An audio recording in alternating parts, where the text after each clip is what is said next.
siap ya Pak? Siap. Bapak milih ya. Bapak nanti saya akan kasih pertanyaan, Bapak B. jawab aja. Namanya ini nama segmennya adalah jawab semaunya.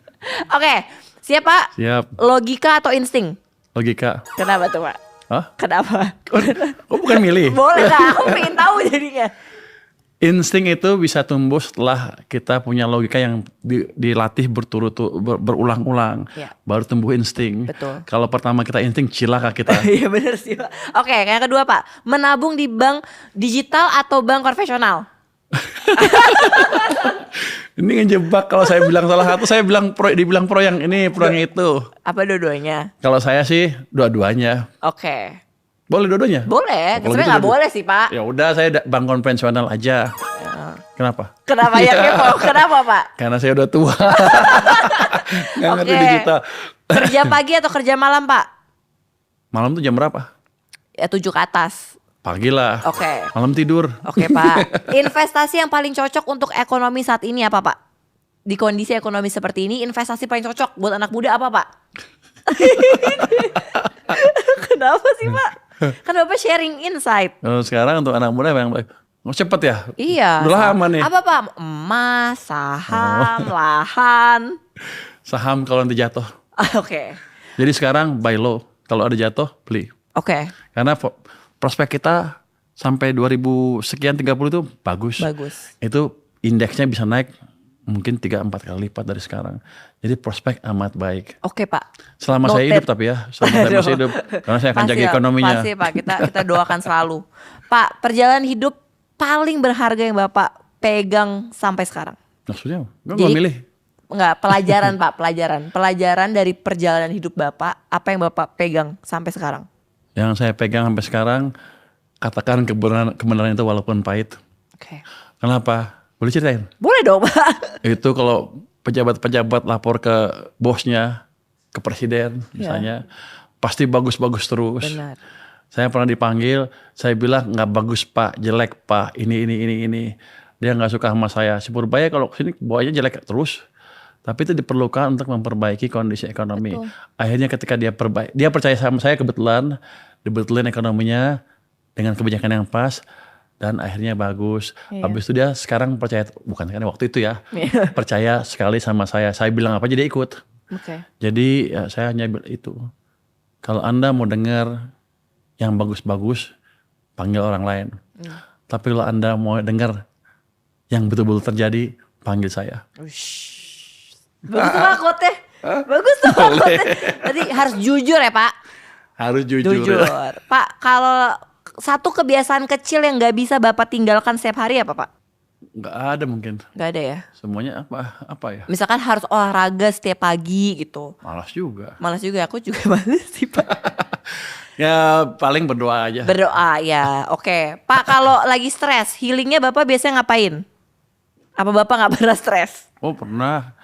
Kalau stres, dugaan saya ya.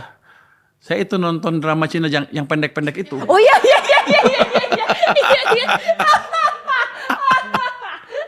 Hiburan saya Itu menghibur sih Pak. Menghibur. Itu menghibur sih. Kadang-kadang ceritanya mirip-mirip. Orangnya gak sih, tapi tonton aja udah. Tapi Bapak tau gak, Bapak saya kalau lagi stres selalu emang nonton sih. Kalau Bapak tapi nonton Netflix. Nonton series Bapak. Oh jadi Bapak juga nonton ya. Tapi yang pendek-pendek. Kalau panjang kan bosan. Iya sih, waktunya kan pendek. Jadi ini pendek lagi. Tapi justru karena pendek, sebenarnya Bapak gak sadar, Bapak nontonnya juga lama loh. Ganti. Taunya itu pelarian kita. Ketika istri bilang, kamu nonton Cina terus. Oh iya gue nonton.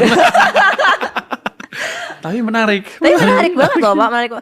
Pak, satu hal sederhana yang Bapak syukuri setiap hari. Saya masih hidup dan masih sehat, itu aja. Yang terakhir Pak, kalau lagi di rumah, kegiatan santai favorit Bapak apa? Selain nonton drama pendek tadi.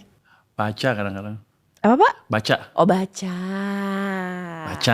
Oke. Baca berita internasional, baca buku. Kadang-kadang kalau itu baca. Kalau daripada saya dengar komentar ekonom di sini yang kadang-kadang kusut, saya baca aja.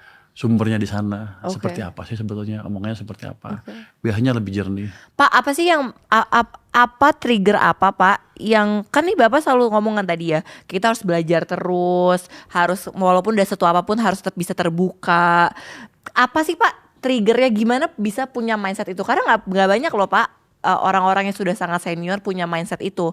Karena kan biasanya banyak banget orang yang bilang sulit loh untuk kita unlearn new things gitu kan. Maksudnya biasanya kadang-kadang kita harus unlearn beberapa hal gitu kan Pak untuk maju gitu. Nah gimana cara Bapak bisa punya mindset untuk terus belajar, mungkin nge-unlearn hal-hal yang sudah tidak bisa dilakukan lagi di kondisi sekarang? Proses unlearn saya sudah terjadi waktu saya ngambil PhD. Yang jelek-jelek saya buang. Tapi begitu saya lulus, saya sadar bahwa pengetahuan saya terbatas hanya di situ. Jadi saya tahu ada orang yang lebih pintar dari saya di bidang yang lain. Jadi saya tahu selalu pelajaran itu. I see. Jadi kalau Anda dokter betulan, itulah mindsetnya. Menarik. Oke Pak. Jadi kalau saya diskusi sama orang lain, kadang-kadang saya katanya nyepelin. Enggak, saya kan perhatikan betul sudut pandangnya seperti apa, cara berpikirnya dia seperti apa, fondasi keilmuannya seperti apa. Dan saya akan cari kenapa beda sama saya kalau beda ya. Dan biasanya satu titik saya dapat, dia dari sini. Kadang-kadang saya juga miss. Sering saya miss yang dia pikirkan saya nggak kepikir. Karena setelah belajar beberapa kasus seperti itu, saya makin sadar ilmu kita ternyata baru segini. Berarti surround yourself with different perspectives ya Pak? Iya. Oke, Pak ini terakhir banget. Masih terakhir terus? Iya, emang aku suka kayak gitu Pak. Pak, tapi ini terakhir beneran. Iya.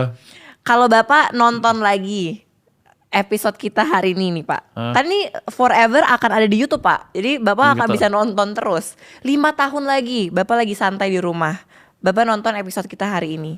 Apa yang Bapak sekarang ingin sampaikan ke Bapak di 5 tahun mendatang yang sedang menonton? Ya, kamu ngomongnya idealis. Ke depan harus seperti itu terus, jangan berubah. Tapi yang paling mungkin yang saya ingat atau saya akan ngomongin nanti 5 tahun lagi. 5 tahun lalu saya masih muda ya.